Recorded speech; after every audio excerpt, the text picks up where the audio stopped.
नमस्कार बंधुरा सहेली रान्नाबान्नाय आपनादेर सबाइके स्वागत। आज के निये चले एसेछि एकदम स्पेशल मशला दिए तैरी स्पेशल घुगनी। दारुण स्वादेर एई घुगनी रेसिपि प्रथम थेके शेष पर्यन्त देखार अनुरोध रइल। तो चलुन देखे नेওয়া যাক আজকে কিভাবে আমি এই রান্নাটা করছি। রান্নাটা করার জন্য আমি এখানে 150 গ্রাম মটর রাতে ভিজিয়ে দিয়েছিলাম।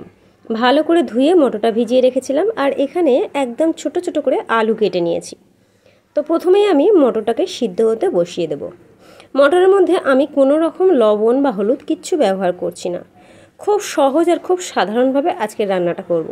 কিন্তু এত সুন্দর খেতে হবে যেটা আপনারা না দেখলে বিশ্বাসই করতে পারবেন না।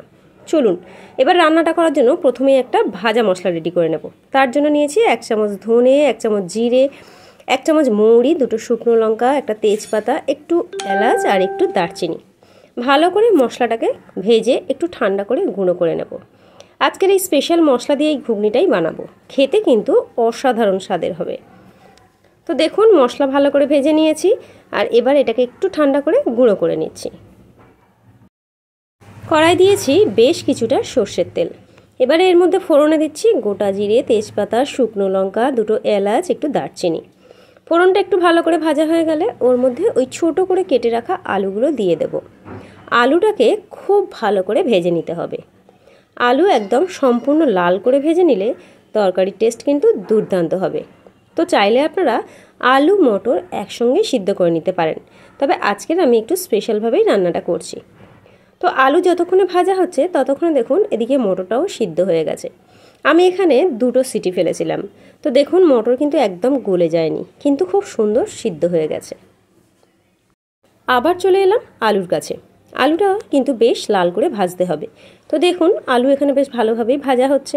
তো আলু আরও একটু ভেজে নেব, ততক্ষণে আমি একটা মশলা রেডি করে নেব। যেহেতু আজকে রান্নাটা সম্পূর্ণ নিরামিষ করব, তো তার জন্য প্রথমেই নিয়েছি একটা বড় চামচের 1 চামচ আদা বাটা, নিয়েছি 1 চামচ হলুদ গুঁড়ো, 1 চামচ জিরে গুঁড়ো, 1 চামচ ধনে গুঁড়ো, দিয়ে দিচ্ছি 1 চামচ কাশ্মীরি লঙ্কার গুঁড়ো, পরিমাণ মতো লবণ। জল দিয়ে মিশ্রণটাকে খুব সুন্দর করে গুলে নেব। এটাকে 5 মিনিটের জন্য ভিজিয়ে রেখে দেব। মশলা ভিজিয়ে রাখলে তার স্বাদ কিন্তু দুর্দান্ত হয়। চাইলে আপনারা এই সব কিছু জিরে, ধনে, লঙ্কা সব কিছু বেটেও নিতে পারেন শিলে। তো দেখুন মশলাটা জল দিয়ে ভালো করে গুলিয়ে নিয়েছি। এবার এটা ততক্ষণ ভিজানো থাক। এদিকে আবারও আলুর কাছে চলে এসেছি। আলুটা কিন্তু বেশ লাল করে ভাজা হয়ে গেছে। আলুর মধ্যে আমি একটা কাঁচা লঙ্কা দিয়ে দিচ্ছি আর একটা টমেটো আমি কুচি করে কেটে রেখেছি সেটা দিয়ে দিলাম। আবারও বেশ কিছুক্ষণ ভালো করে নাড়াচাড়া করে নেব। আলু একটু বেশ লাল লাল হয়ে গেছে। এবারে এর মধ্যে ওই গুলে রাখা মশলাটা দিয়ে দিচ্ছি। বাটি ধোয়া জল অল্প একটু দেব যাতে না মশলাটা পুড়ে যায়। তো মশলা দেওয়ার সাথে সাথে আমি কিন্তু বেশ ভালো করে এটাকে কষিয়ে নেব। আলু সম্পূর্ণভাবে ভালো করে কষিয়ে নেওয়ার পর এর মধ্যে আমি সিদ্ধ করে রাখা মটরটা দিয়ে দেব। তবে এই সময় আমি সামান্য একটু জল দিলাম যাতে না মশলাটা পুড়ে যায়। দেখুন মশলার কিন্তু কালারটা খুব সুন্দর এসছে। দেখুন মশলা কিন্তু খুব সুন্দর করে কষিয়ে নিয়েছি, তেল ছেড়ে দিয়েছে। আমি এর মধ্যে 1/2 চামচ পরিমাণ চিনি অ্যাড করে দিলাম। তো এবারে আবারও খুব ভালো করে সমস্ত মশলা কষিয়ে নিচ্ছি।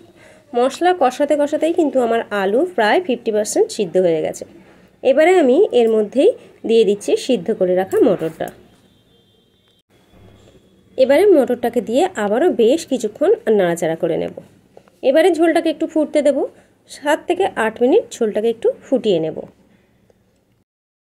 ঝোল বেশ ভালোভাবে ফুটে গেছে। এবারে ওই 1 চামচ ভাজা মশলা দিয়ে দিচ্ছি। যে মশলাটা প্রথমে ভেজে রেখেছিলাম সেই ভাজা মশলা 1 চামচ দিচ্ছি। দিয়ে এবারে 5 মিনিট ঢাকা দিয়ে রেখে দিচ্ছি। দেখুন 5 মিনিট ঢাকা খুলে দিয়েছি। ঝোল কিন্তু খুব সুন্দর ফুটতে শুরু করেছে। তো ঝোল কিন্তু খুব সুন্দর ফুটতে শুরু করেছে। এবারে আমি এর মধ্যে 1 চামচ কাসুরি মেথি দিয়ে দিচ্ছি। আবারও 5 মিনিটের জন্য ফুটিয়ে নেব। আমার তরকারি কিন্তু একদম রেডি হয়ে গেছে। তো আজকের এই দারুণ স্বাদের নিরামিষ ঘুগনিটা আপনাদের কেমন লাগলো অবশ্যই কিন্তু কমেন্টস করে জানাবেন। যে কোনো নিরামিষের দিনে এইভাবে একবার ঘুগনি বানিয়ে দেখতে পারেন। এই স্পেশাল নিরামিষ ভাজা মশলা দিয়ে তৈরি করলে এই ঘুগনি খেতে কিন্তু অসাধারণ হয়।